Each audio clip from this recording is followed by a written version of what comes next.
Una, I would like to thank the Diskaya couple for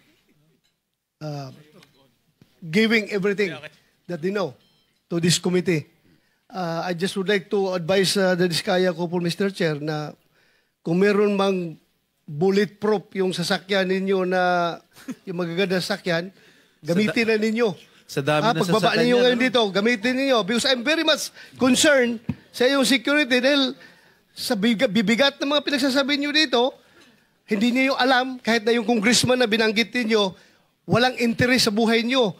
Mayroong gustong sasakay, halimbawa mga taga-kaliwa o mga NPA dyan, para guguluhin itong Pilipinas, aambusin kayo, tapos ituro doon sa mga congressman, gulo na ang Pilipinas. Baka magiging Indonesia tayo nito. Kaya mag-ingat kayo, I advise you to take all the necessary precautionary measures as far as your safety is concerned.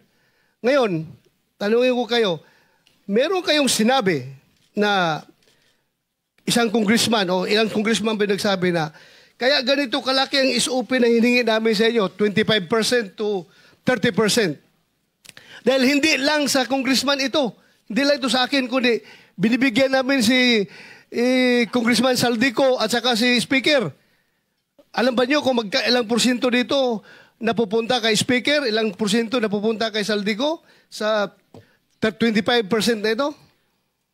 Wala po. Dahil ang narinig ko lang po ay para lang po kay Saldico at kay Speaker. Yun lang po ang narinig ko, yung 25%. Pero wala na po akong idea sa iba. So, ma-presume natin by this committee, you want to make us believe that yung 25% na binigay mo doon sa congressman, lahat yun mapupunta kay Saldico at kay Speaker o mayroong naiwan sa kanya? Narinig ko lang po sa bibig po ng mga kausap ko na mga politikong personal ko pong nakausap. Kasi yan po ang lagi nilang pinagyayabang. Pag may lasing na po akong kausap na na politiko.